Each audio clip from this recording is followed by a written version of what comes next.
ఏకాంత ప్రార్థనలో కూర్చొని ఎన్నోసార్లు ఏడ్చుకుంటూ పాడుకున్న పాట ఇది.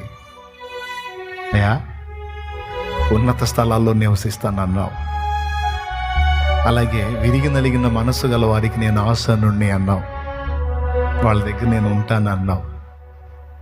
అయిపోయింది, ఇక్కడ విరిగిపోయింది. ఇందులో ఇక కాఠిన్యం లేదు. ఇక నేను అనే నా స్వయం విరిగిపోయింది.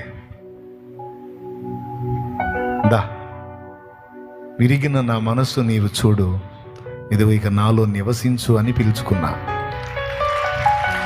విరిగేనా మనసు